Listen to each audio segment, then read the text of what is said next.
stop. Pull together till the Grey Cups won. Go Argos, go, go, go.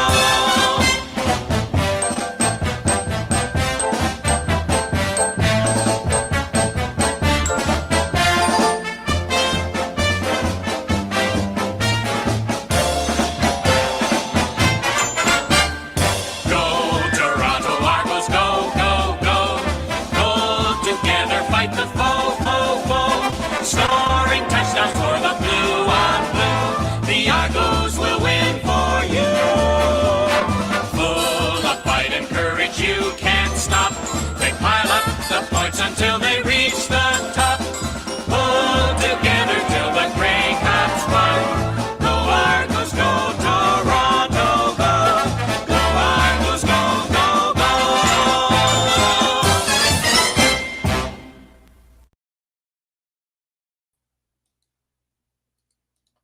Good evening, everybody. Welcome to a late night edition of the Argo Bounce Podcast show, a weekly talk show devoted to the CFL's 19-time Grey Cup champion Toronto Argonauts with co-hosts Nick Small and Chris Pomay. And tonight is a Saturday night, late night edition here on this Saturday, September 27th, 2025. A lot of news to talk about with Nick this week with CFL Commissioner Stuart Johnson's big announcement this past Monday, and then the passing of Edmonton Elks owner Larry Thompson recently at the age of 65, and a whole bunch of games going on this week too. Nick, just thoughts on this week around the CFL? Yeah, Chris, it has been a very emotionally tense time across the CFL. First off, before we get into anything else, I do want to acknowledge the passing of Larry Thompson, Edmonton Elks owner.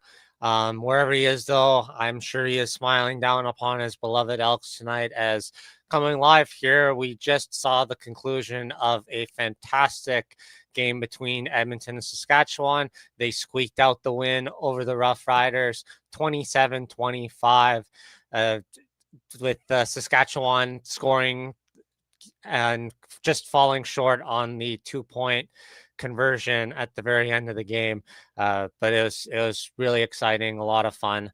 Yeah, and then of course the big news that's sort of overshadowed everything this week has been the announcements coming from Stuart Johnson proposing the rule changes to the CFL, some beginning in 2026, some beginning in 2025.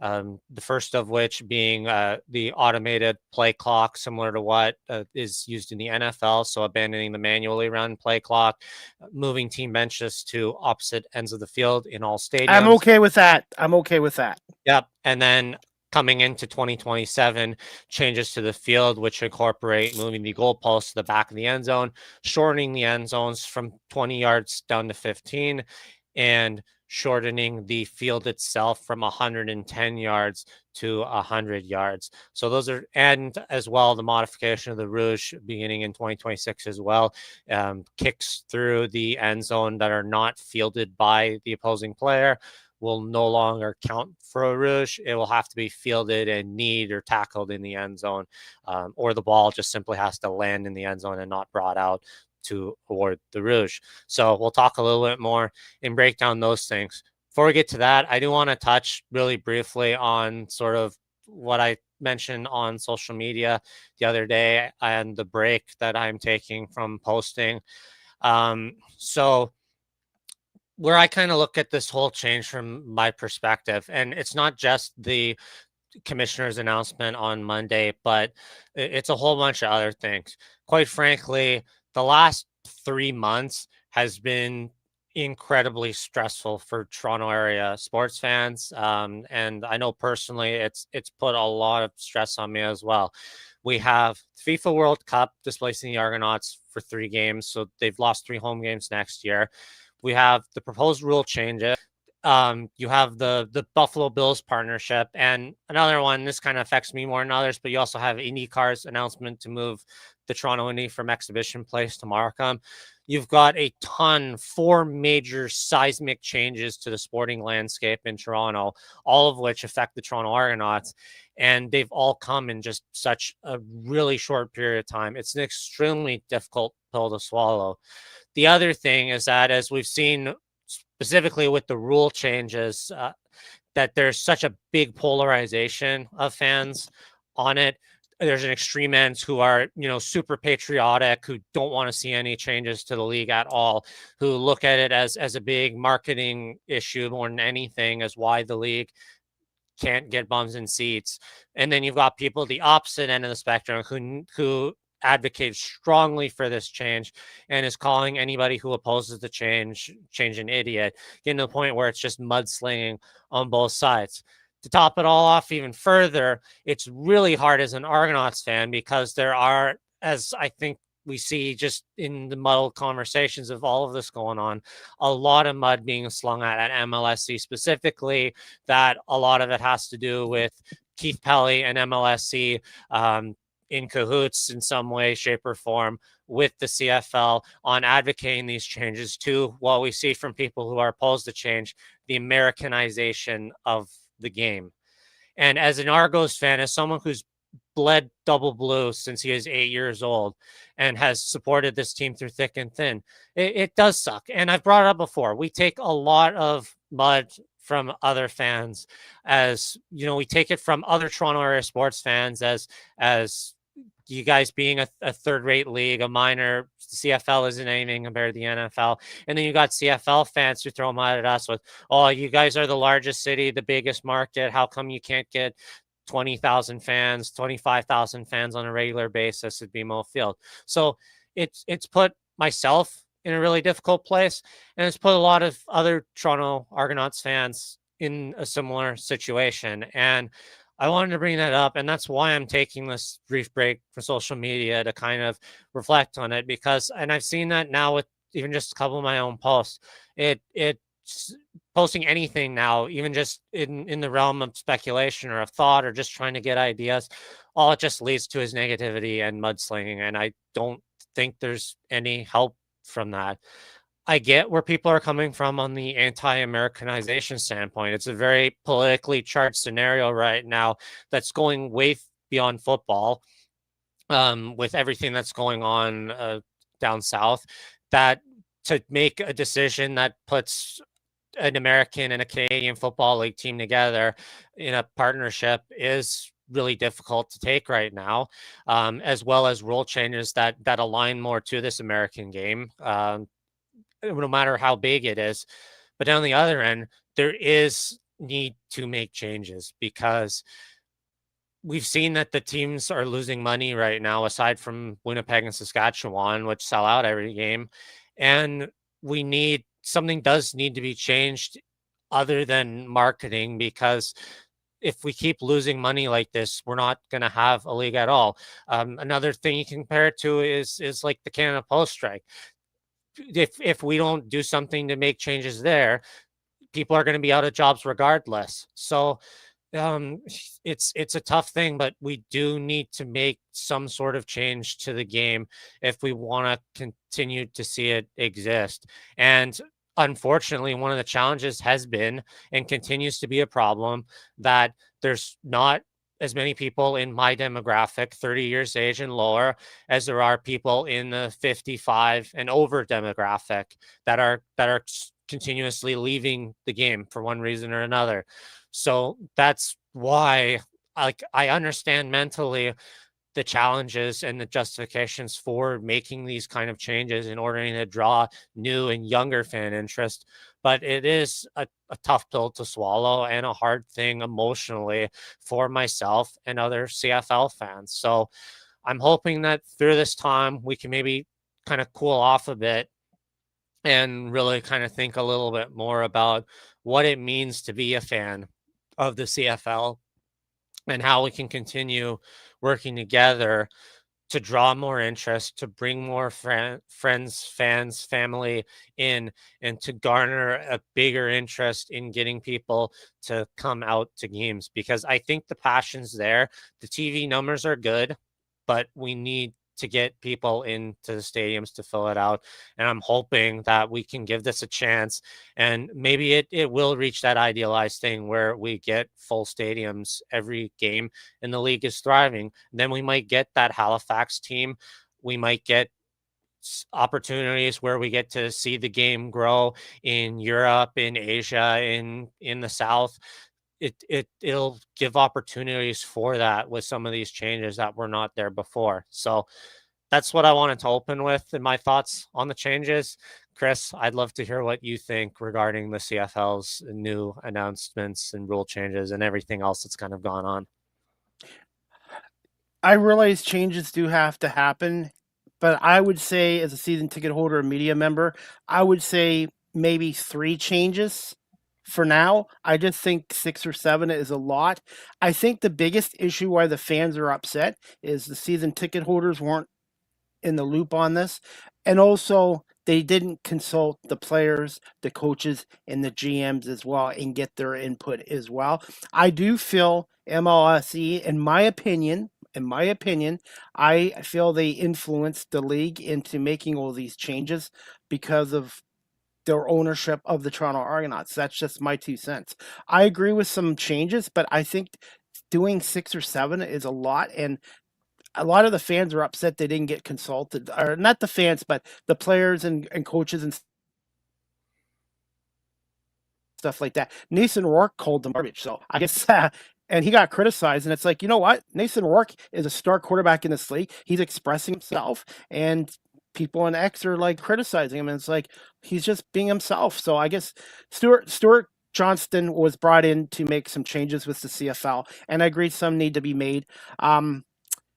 It's going to affect the kicking game. The kicking game. And I think the worst part of being at a CFL game is seeing a missed field goal being returned for a touchdown. I'm not saying what happened last year with Liam missing the field goal and going out of bounds and the Argos win by a rouge. I'm all in favor of taking that out of the game. But one of my favorite parts of the CFL is when there is a missed field goal, seeing a potential for a touchdown or an exciting play, and that's going to be taken out as well. So I think 70% of the fans disapprove of this, and I think obviously the commissioner's doesn't have an easy job, but I do feel that he should have kind of consulted with the general managers, the coaches, and players, and got their feedback as well. And one other thing I wanted to bring up, Nick, and I think you forgot too, these changes to the Canadian Football League affect the universities and high schools as well. It's going to cost those schools millions of dollars to make the changes to their games as well as the CFL as well. So what are your thoughts on the changes that are going to affect the OUA and local high schools? Yeah, those are definitely valid criticisms, and I think they are some of the strongest points that people who have opposed the changes have brought up. The big one I think we can probably talk to first is, the point on youth sports and other football programs, because it will be some major changes that will need to take place in football fields all across Canada. And a number of those are shared with CFL teams, in particular the McGill Stadium that hosts the Montreal Alouettes, and the University of Calgary, which hosts the Calgary Stampeders. Those are 2 brilliant examples where if U Sports does not go on board with these changes, it does put a very precarious scenario on how do they then, are they able to convert the fields from one to another or modify it, or if they have to, it definitely twists the arm of U Sports. And I don't know if they have the leverage to oppose such changes, but if the CFL is going in to say, oh, but we'll pay for it, maybe U Sports will be like, okay, fine, then go for it. But then, you're dealing with an inconsistency issue. How does a school like Laurier react when they just spent millions of dollars renovating their stadium, installing new turf, only to be told now you have to modify the field again to different dimensions? It's definitely something that is going to take some thought. But I think one point that is brought up, though, is that by modifying the fields to these new dimensions, it does allow the ability for the game to be more mobile, because we see with places like McGill that it doesn't fit properly in certain certain stadiums. Now it can fit in a stadium in the United States or in Europe better than it has before. In a soccer pitch kind of conversion format, it's more doable now. So there is that opportunity, and I think that's what groups like MLSC are looking at, that idea that it can provide those sort of modifications and ability to truly make our game more global in the way like that Randy Ambrosi had attempted to by bringing global players in and things like that. The other point I thought about too is specifically Montreal and Calgary. They are the two markets where if you did a fan poll on which CFL teams need a new stadium, you would probably put Montreal and Calgary as 1A and 1B. So maybe there's something there to motivate a push now, like, and especially if U Sports doesn't want to adapt to changes, well, maybe now if the CFL makes money and turns a greater profit, maybe they're able to assist in kicking the pants on Montreal's government to renovate the Big O. Maybe they kick the pants of the Calgary government to build a new stadium or modify the stadium that's already there in the Saddle Dome, Calgary Stampede area, to build a new football stadium there. It might lead to those things. One thing I know I'm optimistic and hopeful about these changes is in 2027. I could see a very real likelihood that the Argos put in a bid to host the 2027 Grey Cup. And that's something for someone who's experienced 4 now in my youth. I would absolutely love to have a bigger opportunity as a passionate fan, as someone who wants to see Argonaut football thrive and succeed with this partnership. Maybe we get to see, we get more involvement, and we can really showcase the world that no, Toronto is a football city. And since hosting the last Grey Cup in Toronto, I think in 2016, now's as good a time as any to get the opportunity to do it. So that's what I'm gearing myself towards. I'm trying to look at the opportunities, because as much as it sucks that it's going to be a different game, there's going to be changes. It's going to be really weird, for instance, seeing a team snap the ball at the 35-yard line and not kick a field goal because it's a 57-yard field goal. I want to see these opportunities in ways that the MLSC side of things, the marketing, can really then thrive, and we can see BMO Field finally be full with 25, 30,000 fans every single game. And that's what I'm trying to look for and to hope for. I liked some of the changes, but I don't know if that's going to be enough. They need to get the CFL more exposure. They need to get them on CBC. They're on CTV now, but they also need to market the team more. Rogers owns the Argos. They own the Raptors, the FC. They need to get their players out on the media more. I thought the last game, having the TSN Overdrive crew was great there, having them there and doing Sports Center from there as well. But they have to market the team as well. The changes are nice, Nick, but they're not alone enough to fix the issues with this league. They need to market and promote this team and to do giveaways. I know your feelings on giveaways, Nick, but they need to do it until they get that 20,000 a game. I think there's no reason why in a city of 6 million people in that area, they can't draw 20,000 fans a game at BMO Field. That's just my take on it. Well, we've been saying that for 3 years since we started doing the show. And unfortunately, we keep bringing up that point almost every single week. So, but we do see that finally things are changing in that side. I know I've been critical of it in the fact that it seems really Bill centric and not CFL centric, but we've finally seen for years we've been begging for advertisements. We see a full page ad in the Toronto, I think the Toronto Star this week that has advertised this Bills Toronto partnership, the future of football game. Of course, part of me also and maybe this is more the historian side of me being critical of it, that the only thing I really don't dislike about it is that there's nothing kind of pushing how big the game in being put out is. But and to me, that's where I get most critical with it, because to me, what you're saying by doing an ad like this, you're saying that there is no marketability in the legacy of the game, the legacy of the rivalry between the Ticats and the Argos, the legacy of the Ballard Cup, the legacy of this game. That's where I have the most conflicting feelings with, because like many, I have so much emotions tied to the history and the traditions of the game, and maybe I have more so than others. Obviously, I've died on the hill that this is the best rivalry in all of sports. I know I've had Winnipeg, Saskatchewan fans disagree, but you don't see Argos and Ticats fans dancing with each other like you did in the Banjo Bowl or the Labor Day game there. Like it's a really a bloodbath of a rivalry, and it's It's something that not you like it don't used to say. be. Yeah, but Yeah, it's to be honest, it's honestly, Nick, it was in a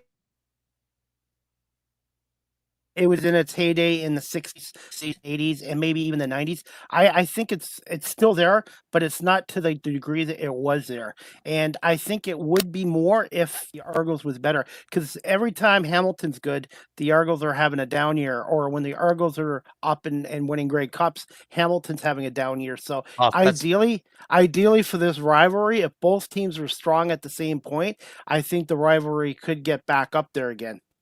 well, and unfortunately, in a 9-team league, that's kind of the way you usually see it. One team, it's really hard for both teams to be really good and tip top. But um, yeah, but yeah, I've got mixed emotions of it too, because like you hear arguments that are like, oh, Cat fans fill BMO Field, but like other than the very first game at BMO Field when they opened up their in the move in 2017 or 2016, whatever it was, 2014, whatever. Um, it's like there's been higher attendance in playoff games between the Argos and Alouettes than there have been in playoff games between the Argos and the Tiger Cats. So that point's kind of moot, and that also contradicts my own point then about the rivalry having a ton of meaning to it from a marketability standpoint. But yeah, I don't know. There's just something about it in that when it's using too much at times. I think that they're really leaning on the Bills and the idea of that rather than actually talking about the Argonauts and the game that's present in front of them. It's about these sort of distractions, for lack of a better word. Things like Jim Kelly and Doug Flutie will be there, so go say hi to them and get their autographs. There's or the shirt giveaways. There's more attention on coming in and getting things like that than actually coming to experience and enjoy the product on the field itself. And it's not just a CFL thing. And good examples of it are AHL and OHL teams. I was just at the Steelheads game today, and in an arena of 5,000 people, there was barely 1,000 there, but it was a fantastic game. And that's I think what's such a challenge and has been a continual problem in the Toronto market, with so many things going on. To really draw that attention, you got to come to terms with the fact that we need distractions, things like that will draw people who won't come just for the game itself.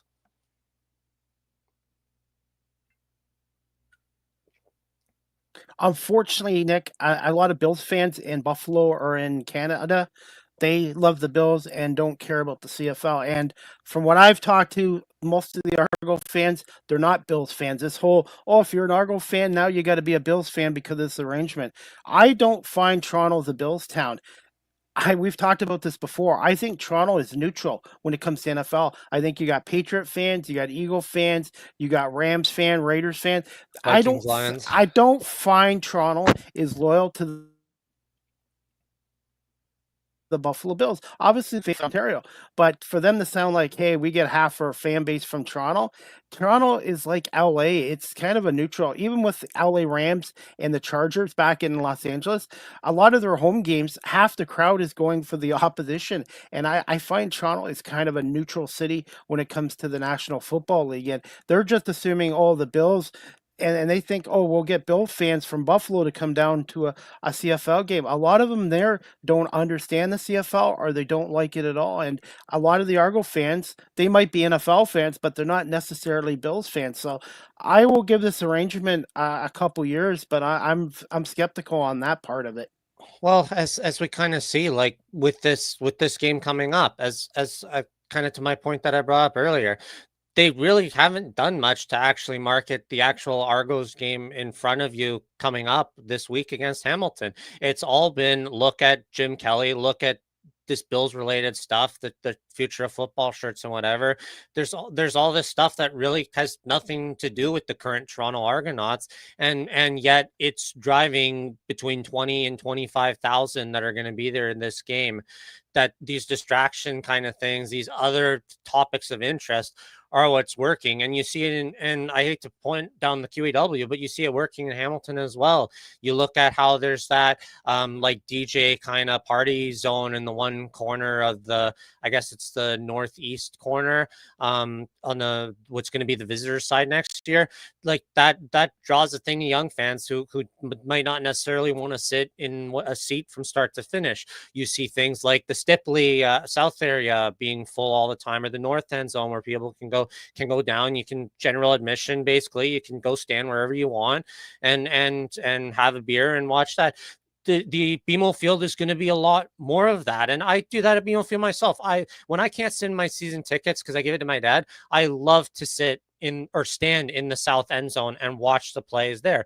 With the renovation to north end zone, you're going to have that there. With the modification to the field, you're going to have, maybe you still have premium seating down there, but maybe you do have a way where people can get relatively affordable field access in one end of the field where you can stand on field side and watch the game there and be more directly engaged in the action.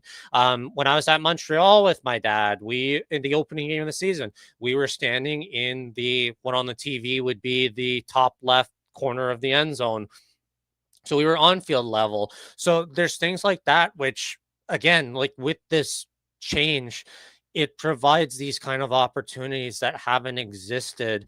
And I think, I was definitely skeptical about it at first. I've talked to people in the Argonauts organization about it. And yeah, I've been skeptical. I don't deny that. And I think it's just a natural thing being afraid of this change. But what I can see, and I'm trying to convince myself, and I'm trying to convince other people as well, there is opportunities there, and they have to work because there's no other option. The point is, we can't just keep doing what we've been doing for the last 10 years, last 15 years, because it isn't working. It's losing tons and tons of money. And that's why we're not going to see a Halifax team or a Quebec City team, because if they're not thriving financially, there's zero justification to open a market in a place that's probably going to hemorrhage money for 10 to 15 years when everybody else is. Well, you don't want to go like the National Lacrosse League. The National Lacrosse League, I'm a huge fan of the Bandits, and I do some media coverage for them.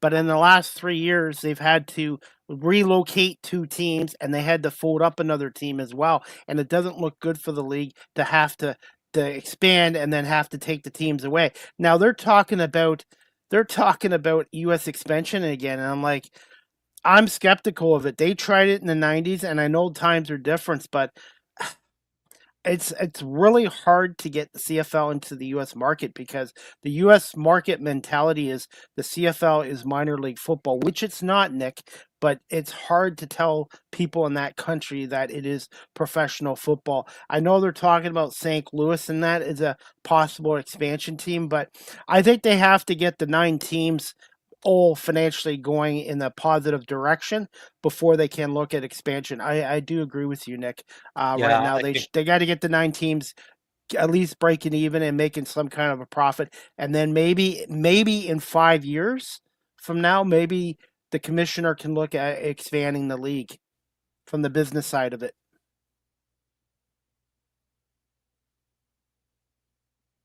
Oh, I guess Nick froze up. I apologize. Okay. Oop, I can hear you, Nick. Back. Okay, yeah. Actually, that kind of reminded me of another thing too. So, with regards to this whole expansion thing, I think the dream of every Canadian football fan has been to get that Halifax team finally there, or some form of East Coast team to make it global. And I think that's going to be the league's objective if they lean towards expansion. I don't see like a St. Louis team. I don't see a Baltimore team. I think logistically it's just too difficult. And again, politically charged. I think it would be really bad timing right now to go to the United States to seek expansion as opposed to staying within Canada, at least till you get to that magic 10 number that we've wanted for so long. But then the other last point that we kind of didn't really talk too much about, but like you brought up earlier, the how quickly they're implementing the changes. Again, like to that point I mentioned earlier, there's not enough time. Like you said, it would be great if in 5 years we could expand to another team. We don't have 5 years to go. Okay, well, next year we'll do the time clock, and then the year after that we'll do the benches on the other side, or vice versa. And then in 3 years we'll do the goalpost, and then in 4 years we'll do that. There's not enough time to do that. There's a sense of urgency in that they need to implement these changes quicker. Um, like the only real change, in all honesty, the only change I really don't like is the shortening of the 110-yard field. All the others I can see the logic for. The one that's going to have the biggest impact on the game, and the one, funny enough, is I think the one I actually support the most, is going to be the automated play clock. The benches I like too a lot. I think that's something that's kind of overdue now.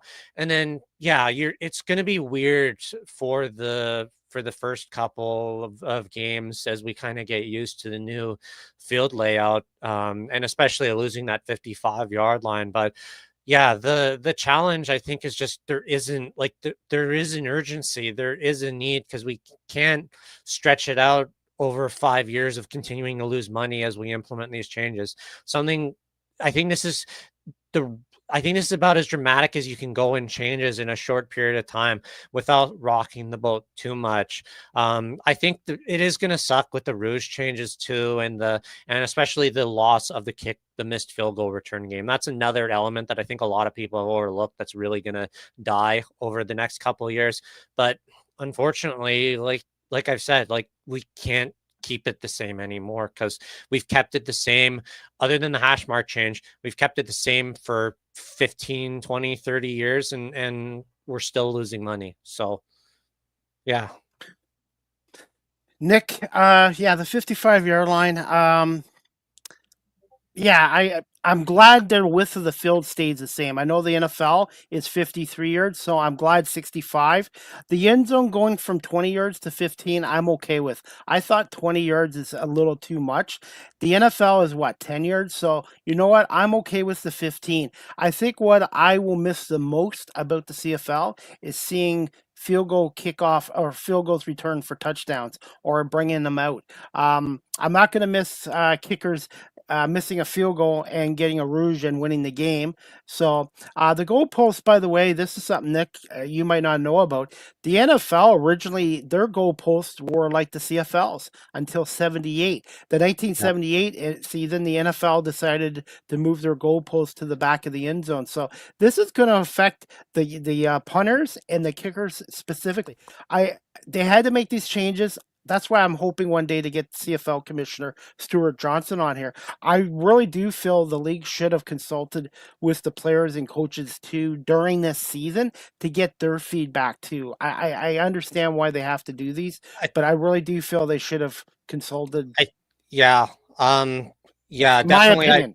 In my opinion. Definitely, I agree with that whole idea. Yeah, it's going to be really weird for the kicking game going forward. Yeah, and the Rouge thing. I mean, I get why they're doing it. I'm still always going to argue that you're rewarding field position and smart strategic play. It's not a charity point like some people say. But then again, the rule was instigated at a time when it was hard to score touchdowns. It was hard to kick field goals. The whole thing about the rule change in the goalpost change in the NFL, a lot of it had to do because in that Super Bowl, I guess it would have been the 77 Super Bowl, a ball did hit the goalpost and was declared dead. And so in a game kind of like where Stuart Johnson brings the hypothetical of what if it happened in a big game, it has happened in a big game in the NFL. So that's part of why they decided to make that change almost immediately. And We then have we do have a viewer watching. He was actually on my show last night. He's from California. He's a Detroit Lions fan, but he's also a professional motorcycle racer, and he likes football. And his name is Edward Hearn. He wants to ask you, Nick, and myself, but I'll let you answer, Nick. Do you think if the CFL went strictly to NFL rules, it would gain more traction with the Canadian media and fan support? I don't think so because the UFL, USFL, XFL, all of that, they went exactly NFL rules and it didn't work. Um, the one thing I guess one thing that didn't talk about, that one thing that I'm really glad that wasn't changed, that I was really worried about, and probably this is the biggest thing I am super duper happy that did not get changed because I was just as worried about this as any of the other extreme changes. Kickoffs are still the same. That's another one that nobody's really brought up in discussions that has not changed, that I think is as integral a part to football. And I think we're like, I think it's as important as is the CFL with the 12 and the wider field, that kind of thing. The waggle, like if the field goals or kickoffs get changed to like some sort of static thing that they've got like in the NFL now, I think that would be also a huge step back. So I'm really glad that that has not changed. By the way, but that was a great question, Edward Hearn, and I want to plug out a special edition of Live with CDP Sports and Entertainment Talk Show this Thursday, October 2nd at 11 o'clock a.m. I have former CFL player Hamilton Tiger Cat offensive lineman who's been very vocal about the changes. I'm going to have Peter Delakoski coming on, so if you want to hear Peter's views of what he thinks of the rule changes, please check out my show Live with CDP Sports Entertainment this Thursday, October 2nd at 11 a.m. Nick, go ahead. Yeah. Oh, no worries. Yeah, I think just to that, like you're gonna definitely hear with Peter the very extreme arguments of why this change isn't good, it is negative for the game. And and I don't think you can completely disagree that there is going to be some ramifications. It is Americanizing the game, but I still think that it's not entirely destroying the spirit, the culture of what Canadian football is. And but yeah, there is still that, because that's the thing. Like it's not an extreme one or extreme the other. It's a mix. It's a spectrum, and I think we're really factionalizing ourselves as fans in one side or the other, and feeling that you have to pick a side. At the end of the day, like I've been reiterating here a lot and repeating myself, but it's trying to see those opportunities for growth. Because if it does work, like, could you imagine if this was like across the CFL, we get 30-40,000 fans in every CFL stadium, and that every stadium in the league is making money, that the CFL becomes the biggest, hottest ticket item in Canada. It could top like the Raptors or the Jays here in Toronto. It it it's it's in a way, there's that sense that like if this does work out the way that I think that the CFL and MLC see it, it could lead to really a big golden era where the football game is finally breaking out of its rut, where over the last 20 years it's really kind of deteriorated to other sports. We've lost scrap to specifically baseball, basketball, you could argue in Toronto especially to cricket and soccer. So there's that opportunity where we're finally having a chance that we can reclaim some ground that we've lost over quite a substantial period of time. And I'm hoping that it leads to these changes. We have Hamilton Sports Central's Rick on. Hi, Rick. Rick, thank you for watching as always. Rick, by the way, we commented on X last night. I did not mean to put down your Tiger Cats. I think Hamilton has a very good team and has a good chance to get to the Grey Cup. I just feel Montreal with Davis Alexander back and healthy, and the way that defense is playing, I think obviously it's going to be Hamilton or Montreal that represents the East this year. And I like your team, the Cats, but I just think the Alouettes are playing really good football right now. And Davis Alexander's just got something going with these guys. 9 straight wins, by the way. Nick, Rick has a question. I'm going to let you answer it. Chris and Nick, it looks like the trade deadline is coming up this week. I didn't even know that, Rick, so thank you so much. With Toronto at 5-10, do you see the Argos management moving independent free agents for draft capital for the upcoming draft? Just curious. Nick, I'm going to let you answer that. Yeah, that's a really interesting question. Yeah, it's difficult because in the CFL we typically don't see like a trade deadline day. There's no like blockbuster thing like you see with like the NHL, for instance. So there's usually not those kind of really extreme like oh the star quarterback gets traded or whatever. Because there just really isn't room in teams to make those kind of roster changes or cause such a. I think we lost Nick there. Hopefully we can get Nick back there. Just a Wi-Fi issue on Nick's part. Hi. Okay, There, you're we back. Come on, Okay, we're Wi-Fi. back. Terrible timing. The only thing I could maybe see is one of two scenarios. Liam Haralahu on rental to a team that really needs an improvement in a kicker. But I don't think he'd want to leave Toronto. Again, I don't like. I'm just complete speculation on my part. I don't think they're going to trade anybody, and I don't think anybody wants to leave Toronto.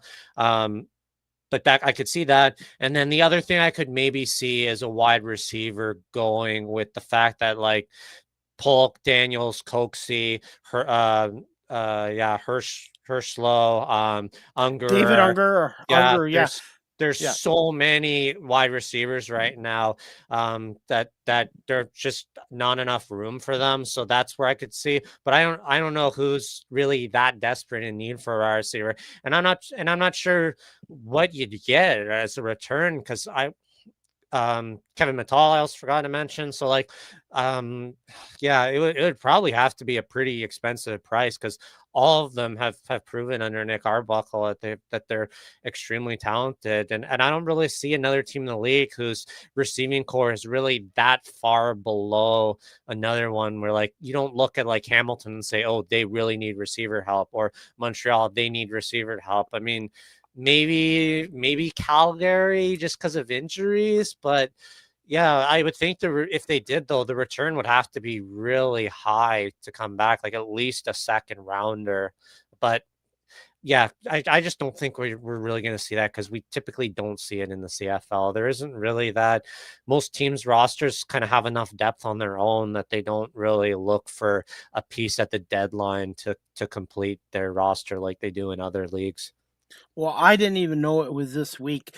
That's something the CFL on TSN can look at too, maybe make more of a big deal of the trade deadline and also promote it, market it more, and maybe have it a little bit earlier in the season, maybe like in August instead of waiting to the end of September. So that's something else the CFL and Stuart Johnson can make an issue of, trying to market and promote this event in the future and get it on TV as well. And I'm not saying obviously make it like the NFL level or Major League Baseball or the NHL trade deadline, but when fans like us or myself didn't even know it was this week, that's something that they need to address as well. And that's a good question by Rick. And then Edward Hearn is watching on YouTube.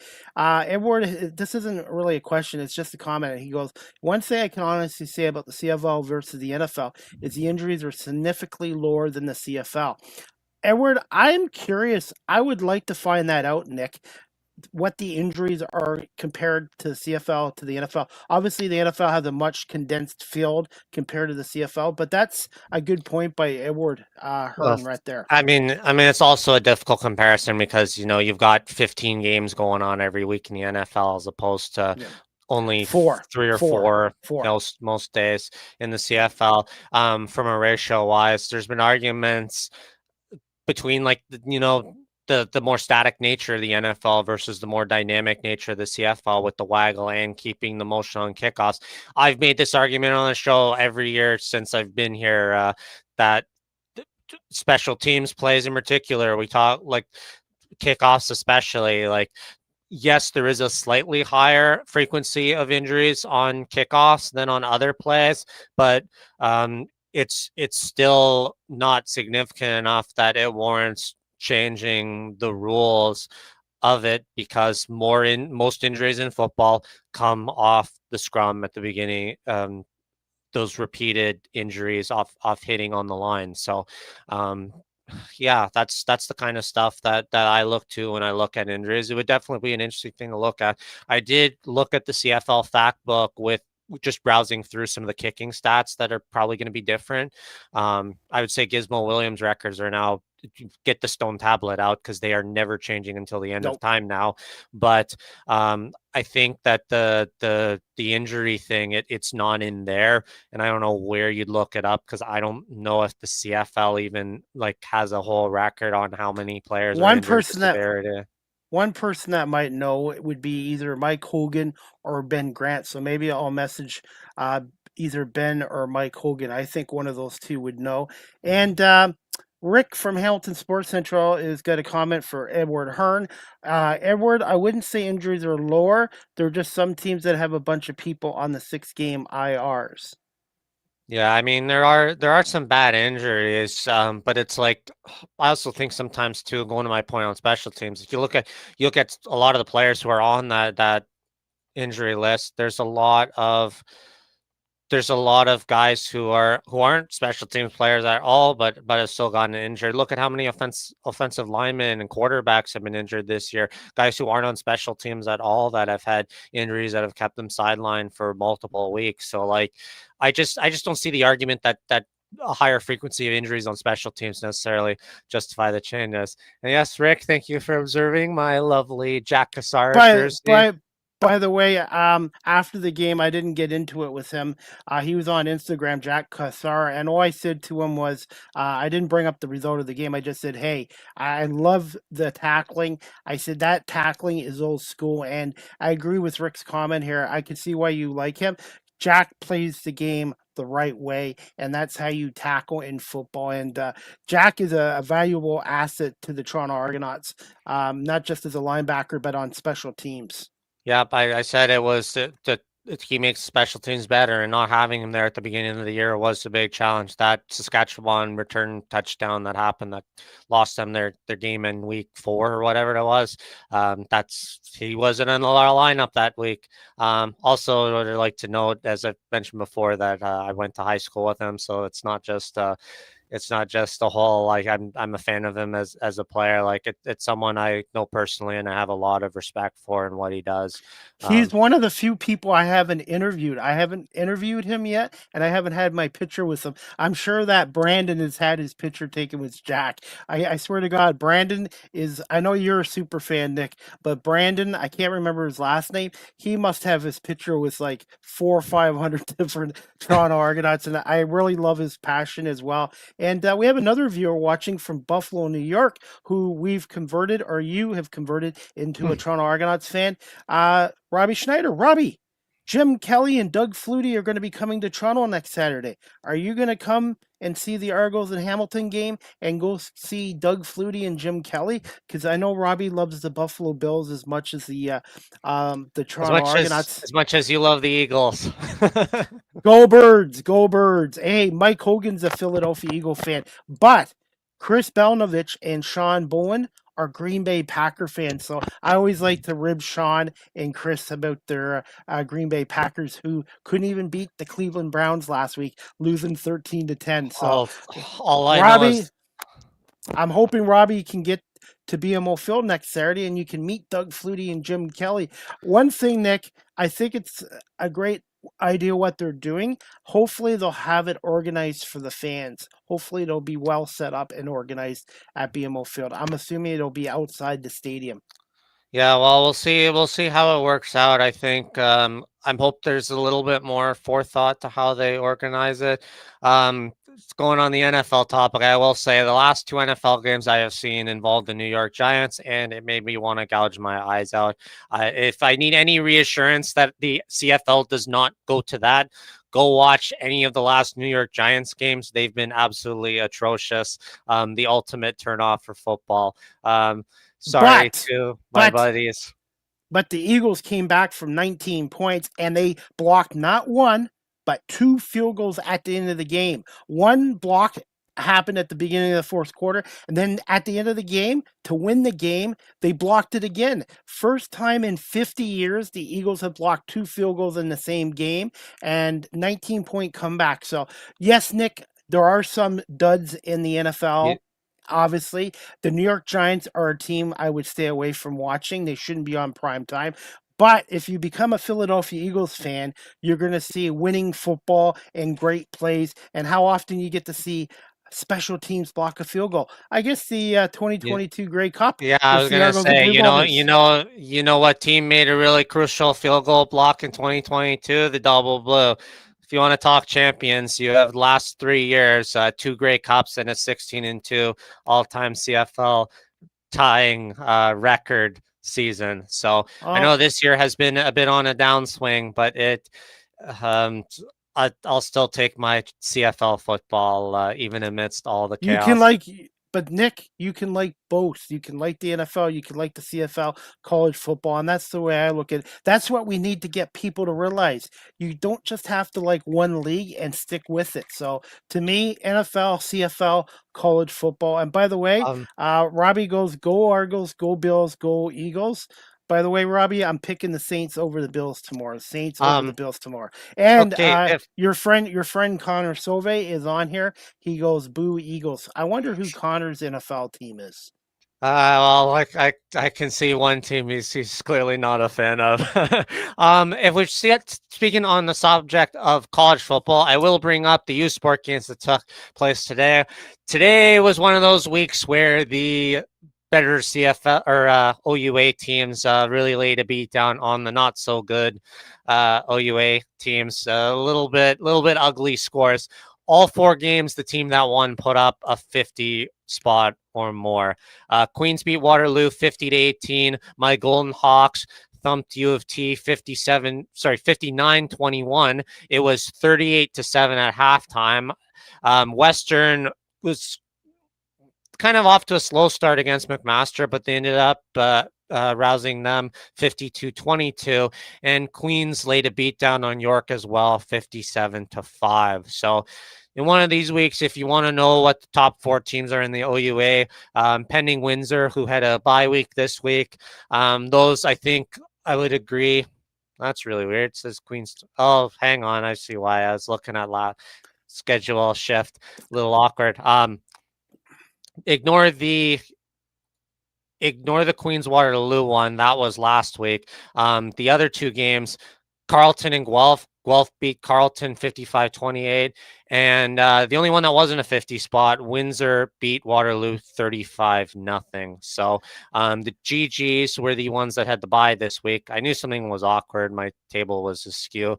But yeah, so little bit one-sided this week. You know what the top 5 teams are in the OUA, and now Laurier remains on top with a perfect 6-0. Western as well at 5-0. That'll be coming down to the wire in the last regular season game for the OUA as Laurier goes to Western to take them on. It's going to be really, really exciting because there really isn't. It's not that long a schedule in the OUA. We've only got the week of the 18th and then of October, and then playoffs start. So there's only about 20 games left across the league. Nick, I think we're going to have to do this show on Saturday nights at 10 o'clock because we got more people watching this show than normal, and we've got more comments coming in, and I can't keep them in. Connor's got another comment about the Giants are more fun than watching them Philly. Well, boo Connor. I still like you. And then we've got George Brown. George Brown from Missouri watching. He goes, you're on late tonight, and George is booing the Eagles as well. George is an Argos fan in St. Louis and an LA Rams. By the way, George, sorry about your Rams, by the way. And we've got a couple other people watching. Nikki Stiles Baker, who I'm going to be on her show this Friday on Facebook. She's been on my show. She just wanted to say hello. And then Denise LaFontaine, who's a radio personality from Q9 90.1 FM in Boston. She's watching as well. Guys, before we wrap up this show in a few minutes, if you have comments or questions about the changes to the CFL or the Toronto Argonauts, type them in the comment section now. I think we're going to do these late night shows from now on because it seems like we've got the late night owls out here, and it's great having the comments as well. You know what we never did over the last hour of our discussions? We have not once talked about the actual game that took place last night. I just realized. That's do true. we want? Yeah, maybe we should do that. Yeah, and I had questions prepared, but you know what? I think what's going on with the CFL right now is kind of a priority. It's not that the game's a backdrop, but before we wrap up the show, we will break down a little bit of the Argos loss to BC. I got more comments from Edward Hearn. Thanks, Hamilton Sports Central. Edward, please follow Rick, Hamilton Sports Central. He's a huge CFL fan. He's a good guy, so please follow him. And Edward Hearn is a fan of the Detroit Lions too, by the way. I think maybe this week we can maybe forgo talking a lot about the actual game itself.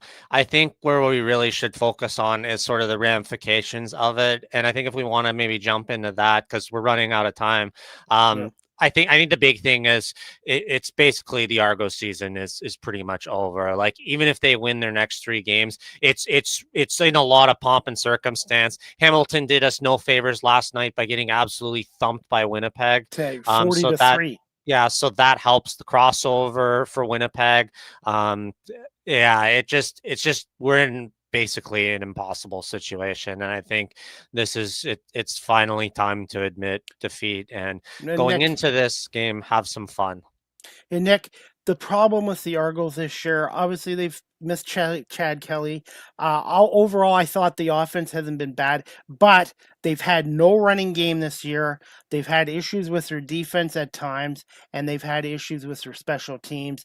They haven't really had consistent games where all 3 units were going, and I'm sure Ryan Dinwiddie would say the same thing. Maybe they've had 1 or 2 games where all 3 units were great, but generally now it's the offense that's kind of the last couple of days, the last couple of games has dried up as well.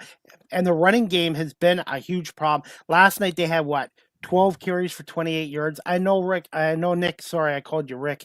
I know you're a passing guy, but you can't win games in the CFL running the ball 12 times for 28 yards. They're just not getting enough productions. And I feel in the off season, Pinball Clements, John Murphy, and the coaching staff, they've got to look at getting some help at the running back position as well. And by the way, former Argonaut, AJ Ouellette, who's a fan favorite in Toronto, and I know he's been gone a couple years, he rushed for over 1,000 yards this year with Saskatchewan. And I want to say congratulations to AJ Ouellette. But that's one issue they need to address in the offseason is a running game. And DeMonte Mahan, I don't feel he's a number 1 running back. And Spencer Brown is a nice little piece as well, but I think that's one area of this team they need to work on. And their offensive line this year, they've just not gelled. All 3 units haven't played well at all. It's been inconsistent. And last night, 11 penalties for 136 yards. You can't win games in the CFL with 11 penalties, 136 yards. Shout out to Elliot the Moose with the social media comment of the week. I haven't been posting, but I have. I do still occasionally listen to other people's thoughts. Elliot with the comment of the week. I think John Boss set the Guinness World Record for most penalties by a player. That was a brutal night for him and the O-line as a whole. It's come down to 3 things every year or every week this season, it seems: the offensive line, the defensive backs, or something on special teams. And yeah, unfortunately, we just had too many Argo bounce breaks not go our way. I think the really frustrating stat was that we scored 3 points off of 3 turnovers. The one on the 1 yard line is a little tough, but to also huck it right down the field and give it right back to them on the very next play, not a great look. I respect that they did go with Nick Arbuckle. I agree in the mantra that you got to go down swinging. And I think after everything he's done this year in basically a must-win game, what it was, I think I would absolutely have put Nick Arbuckle at whatever percent he was, 75%. I would say I'd put him, 65. I'd say but 65%. I put I him, agree. I put him over Jared Dagey is what I'm saying. Yeah, Nick, I totally agree with you. But if this was like a regular season game at the beginning or even in the middle of the season, I don't think Arbuckle was going to play. But I think under the circumstances, I thought Arbuckle played okay last night. Unfortunately, at that end of the game, they were driving the ball on BC, and unfortunately, he got hit and he fumbled that ball, and that was the game right there. But Oh, overall, I thought Arbuckle played okay. I 5 tell field goals fans, isn't enough. You I need tell touchdowns. Yes. Hey, I'm going to tell you this, Nick. We've talked about it before. NFL, CFL, college football, if you settle for field goals, you're going to lose the game. Look at the Rams. When the Rams were dominating the Eagles, they were only up 26-7, and they were on, what, 4 field goals? If the Rams could have scored 1 or 2 more touchdowns instead of kicking field goals in that first half against the Eagles, there's no way the Eagles would have come back in that game. Field goals will kicking field goals will generally get you beat. And last night, and don't get me wrong, I think Liam's one of the greatest kickers in Argos history, Mr. Reliable, but you have to score more than 1 touchdown in the game. And yeah. And by the way, we got one more comment from Terry M. With the Argos season over, who are we taking as a team to follow? Go I'm for it. still gonna follow the Argos until their season's over. We'll worry about that after, and then I think Terry's Okay. Maybe rephrasing the question a different way, like coming for the playoffs. Which team are you most afraid of? We talked a little bit about it Montreal. before the game. Montreal Alouettes. We agree.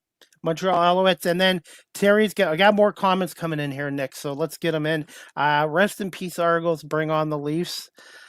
Wow, the Toronto Maple Leafs, I think, are going to take a step down this year, Terry, with Mitch Marner leaving, which is a huge loss. They got nothing for him. Their goaltending is okay, but this team's core has been together for a long time. I think the Leafs will win some regular season hockey games, but I think their Stanley Cup window is closing very Bold, fast. bold bet on the year. Montreal finishes with a better record than the Toronto Maple Leafs. By the way, another comment from Rick, the Hamilton Sports Central. To answer injury question, this is for Edward Hearn, if you're still watching. BC 11, Edmonton 14, Calgary 16, Saskatchewan 8, Winnipeg 7, Hamilton 6 for 14, Ottawa 12, Montreal 8 are the total amount of players on these teams' 6-game injury list. So yes, thank you, Rick, for doing that. So you know what? Instead of contacting Ben Grant or Mike Hogan, Rick, the Hamilton Sports Central guy, is the guy to go to. So everybody, please follow the Hamilton Sports Central. He's on Twitter, X, and he's on YouTube as well. Rick's I can't keep up with his comments. A total of 96 players overall in the 6th game across the league just counted. Did not know that, Rick. So thank you so much for doing that for CFL. And to answer Edward's questions earlier about the injuries. Before we wrap this show up in 3 minutes, everybody, if you have any last-minute comments or questions, please feel free to do so as well. I guess, do we want to talk about where we go from here, like the schedule coming up, or? Yeah. What are your thoughts on the next week opponents, the Hamilton Tiger Cats, who are 9-6, coming off a 40-3 beatdown by the Winnipeg Blue Bombers today? They're going to come into Toronto with a chip on their shoulder. Not that they wouldn't playing the Argonauts, but really, Hamilton got embarrassed by Winnipeg today. It wasn't even a game, and I feel they want to redeem themselves with a good performance next week in Toronto. Plus, really, if the Argos lose next week, their playoff hopes are 100% Hey. I want the Harold Ballard Trophy. It's the most important thing in the rivalry after the Grey Cup. If we don't win the Grey Cup, we're winning that trophy. So I am pulling really strongly for the Argos. If anything else, we know no playoffs, no Grey Cup, doesn't matter. We're winning that Harold Ballard Trophy and taking it to Hamilton. So I am going full throttle in favor of the double blue. Oh, and I didn't want to leave this out tonight. I did my CFL power rankings for week 17. I still got Saskatchewan 1, Hamilton 2 for now. Montreal has moved up to 3.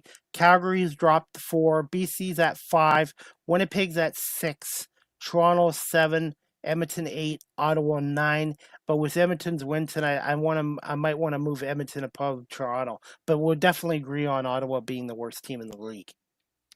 Yeah, I think I'd probably slide Calgary down 2, and I'd move Winnipeg up 2, or like swap their, move Winnipeg up 1, Calgary down 2. So it'd be Montreal, so Saskatchewan, Hamilton, Montreal, BC, Winnipeg, Calgary, Toronto, Edmonton, Ottawa, if that makes sense. I think Calgary's in a bit of a tailspin right now. They're just, the last 3-4 games, they've just been absolutely atrocious offensively. You were never, to credit you, Nick, you never were sold on Calgary this year.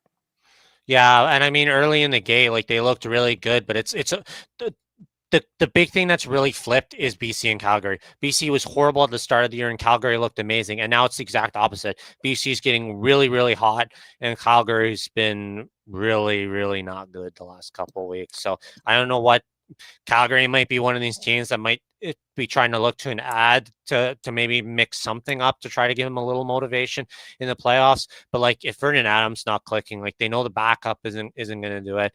No, I don't see Nick Arbuckle being traded, even if he was 100%, to like be a number 2 in a place like Calgary. If that's what you're leaning towards, the only thing I could maybe see as a move is a wide receiver move. Maybe we wouldn't see a defensive player move, maybe on the line, but definitely not in the DBs, because our DBs have been horrible this year. So it's like, there really isn't anything you could really make a move to improve them. At least if we're talking Toronto to Calgary, they're the only place I could maybe see them do an ad, but there really isn't anything that you can add. To go to Rick's point earlier. By the way, before we wrap this up, George Brown, who's watching on Instagram, and I want to make sure I get George Brown's comments he's an Argo super fan, CFL fan from the St. Louis, Missouri area. He's watching on Instagram. George's comments is, let's get ready for next season. I want to see a Winnipeg, Saskatchewan crossover if the Bombers hold the crossover. I don't think that's going to happen. George goes, we're missing AJ Ouellette now. Should have never let him walk. I agree, but that was 2 years ago. And then he says, Montreal Canadiens will be the best team in Canada this year. So George Brown has something in common with you, Nick. George, please follow Nick on X and Instagram as well. George is a good guy as well, and hopefully we can have George on the show. The last time we had him on the show, he replaced you for the show. Yeah, power outage. Yeah, don't let neighbors do construction on houses next to telephone poles. That was a really frustrating night. And we were doing it as a pregame special for the Argos road game in Winnipeg, which was a bit of a missed opportunity. Yeah. And Edward Hearn has got one last comment. Hamilton Sports Central, I subscribe to your channel. So, Rick, thanks to me and the Argo Bounce Podcast show, you have another subscriber as well. And Rick, we'll try to have to get you on. I'd like to try to get Rick on the show maybe for our next episode to break down the Argos Tiger Cats game as well. I will be there as media, and I'm looking forward to being there as well. And I'm going to try to... Oh, by the way, before we wrap the show, I want to mention the GO Train issue next week for that game. Yeah, so GO Transit service is down again. This isn't just this game thing. Like, this is a thing that's happened over the last 3 weekends. So clearly it's something long term that they're doing, and it must be pretty urgent if it's taking place of all these other sporting events going on. So yeah, there is no GO train service on that Lakeshore West line, which is a little unfortunate. But on the other hand, it does help justify the thing about, it's not Hamilton fans coming across the QEW to fill our stadium. So there is no GO Transit, so plan alternative ways to get down. If you're going to drive down, tailgate and whatnot, be sure to leave early. I left early, like I left around 9-10 o'clock and got there in fairly good time. So I think if you take like the late morning, it seems to work okay. So keep that in mind if you're planning on coming down. Give yourself a lot of extra time, because you know how busy traffic is in the GTA. But yeah, Nick, so. Gotta ask you this: if I take the bus from Aldershot to Exhibition, is there a GO train area in the or GO bus area at Exhibition? So there is no bus service, to my knowledge, from any of those west stations to Exhibition. It's to Union Station instead. Like in Oakville and I think at Clarkson, you can take buses to Union, and then you have to take a train between Union and Exhibition. It's very kind of kind of wonky in that way. If you're planning on driving, I highly encourage people to carpool with other people in your area. I think parking when I was there at the Edmonton game, I think it was about $25 for parking. So if you can share with people and split it, if that's the way to roll, I think it's a good way to do it. And if you are driving, of course, please consume beverages responsibly. And Nick, before we wrap up this show, I want to mention the 2025 charity golf tournament, the 2025 Peter Martin Memorial Golf Tournament, October 6, 2025. It is sold out. It is definitely sold out at Lionhead Golf Club in Brampton, Ontario. And I think that's great that they're doing this to honor Peter Martin, the former Argonaut linebacker and broadcaster as well.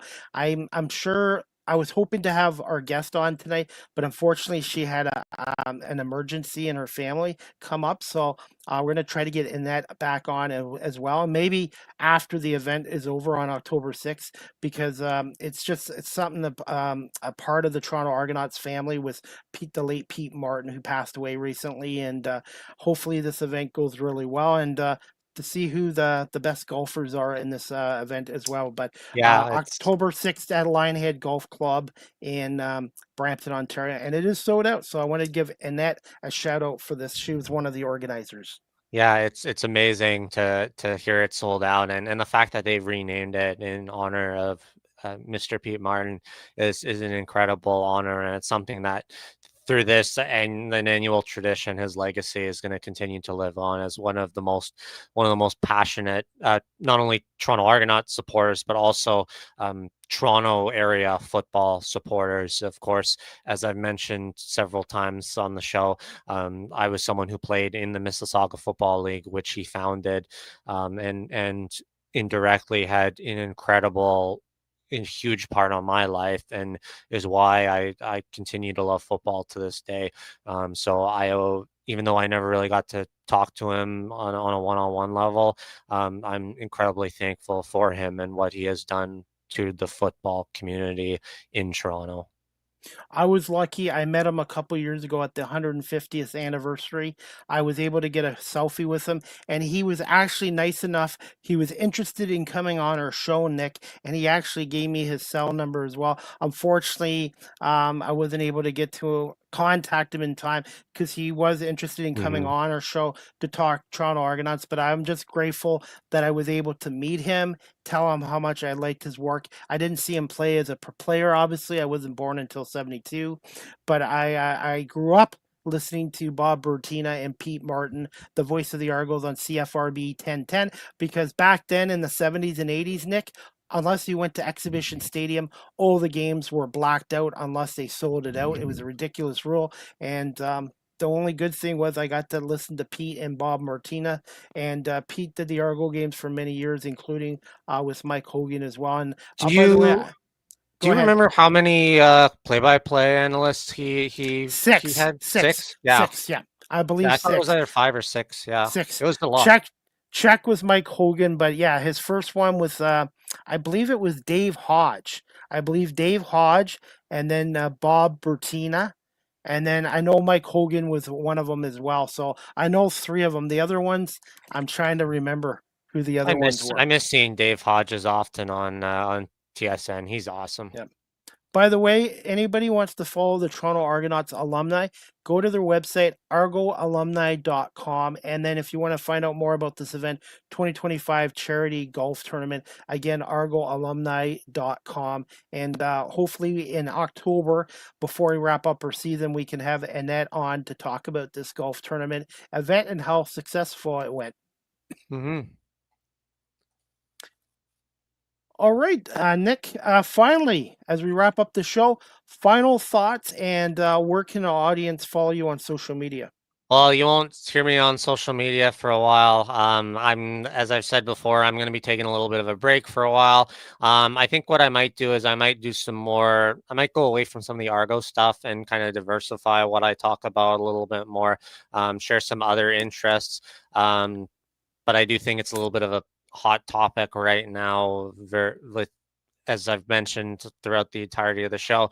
But if you wish to message me directly or talk, I'm always open. DMs are open. Nick Small 38 on Twitter. And yeah, so thanks as always, Chris. And we're glad to be here, and I'm glad even in a challenging season. I hope in some ways I can help alleviate some stresses, some tensions, and try to really encourage people to look for the light at the end of the tunnel.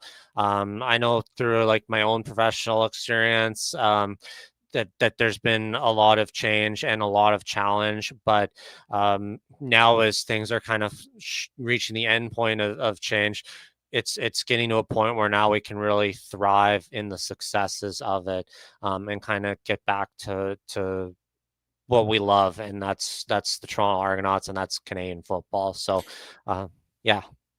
Hey, Nick, if you're into motorcycle racing, please check out my show with Edward Hearn last night. Edward he was a 20-year U.S. Navy, or sorry, 20-year U.S. military man, and he is a professional motorcycle rider. So if you're into that, the motorcycle riding, check out my show with Edward Hearn. He wants to say, Nick, wishing you much success in your future endeavors. And Edward has been a fan of mine for the last 6 weeks. He's always watching my shows, and he was my guest on last night. So if you get a chance to watch your show with Edward Hearn, I think it'd be very interesting too for you.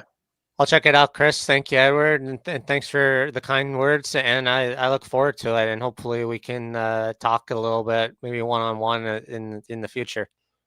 Absolutely. Hey, Nick, I want to say thank you for. I'll be honest, I was dragging my butt until we came on the show. And now as we wrap up the show, I've got my adrenaline pumped up and I'm all fired up. Absolutely. I think we're gonna have to do these later night Argonaut shows because we get more people watching, which is what we want to do. And we also want to entertain people. And also we got a lot of comments tonight from Edward, Hearn, George Brown, Nikki and Denise Rick, were watching.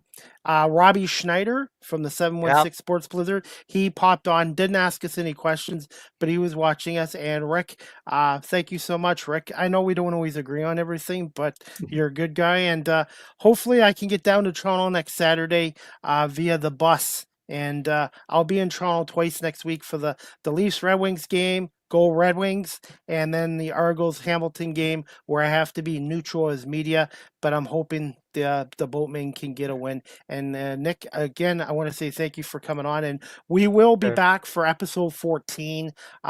Maybe not next week, but soon after. So there will be at least a couple more episodes this year of the Argo Bounce podcast show for the 2025 season, and maybe a Grey Cup edition as well. Yeah, thanks a lot, Chris, and thanks a lot again to everybody who's tuned in. As always, take care and go Argos. Go Argos. Thanks, Nick. All right, everybody. That wraps up season 4, episode 13 of the Argo Bounce podcast show with co-hosts Chris Pomay and Nick Small, a weekly independent talk show devoted to the CFL's 19-time Grey Cup champion Toronto Argonauts.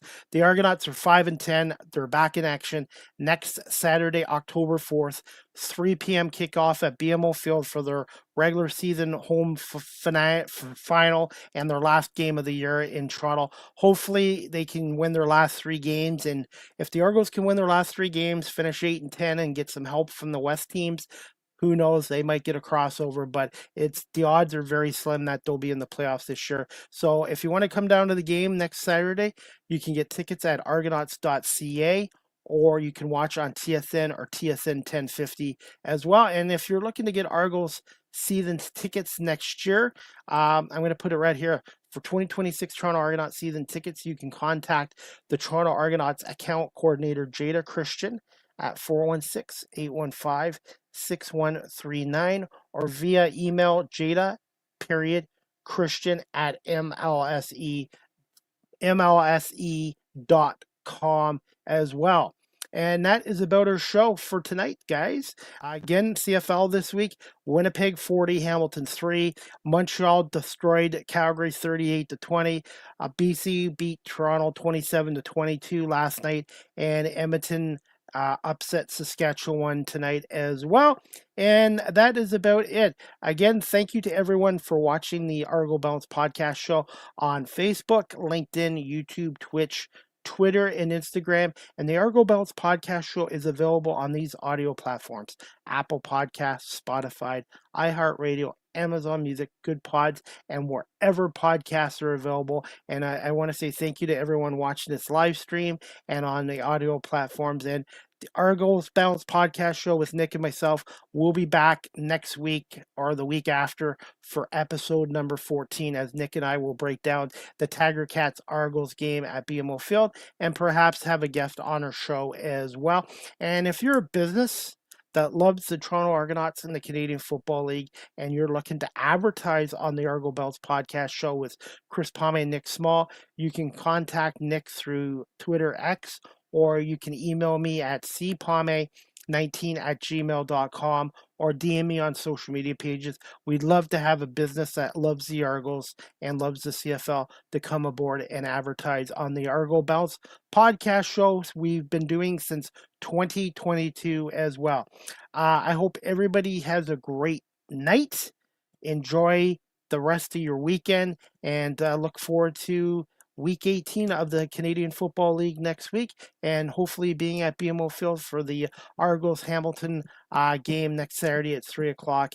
TSN 1050 with Mike Hogan and Ben Grant on the radio, and TSN obviously, or get your butts down there, argonauts.ca, to get your tickets. And it will be Buffalo Bills Day there, where they'll be giving out Doug Flutie, Argo Bills commemorative shirts to the first 7,500 fans. And I believe Doug Flutie and Jim Kelly are going to have a pregame meet and greet with the fans as well. More details on argonauts.ca. Have a great night, everybody. And as always, go Argos.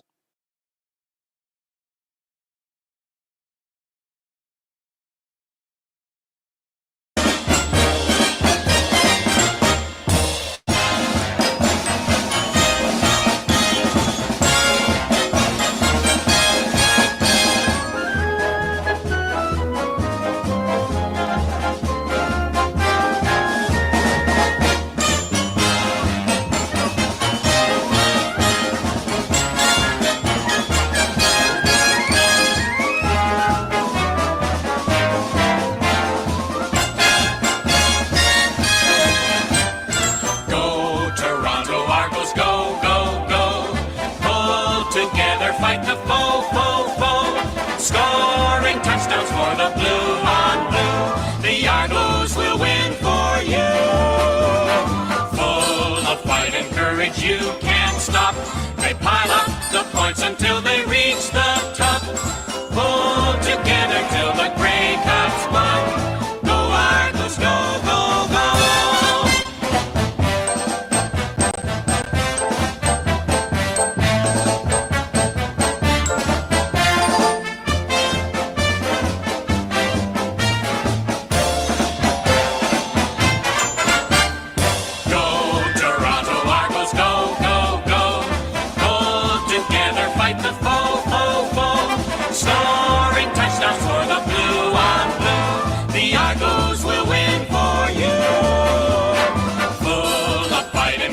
You can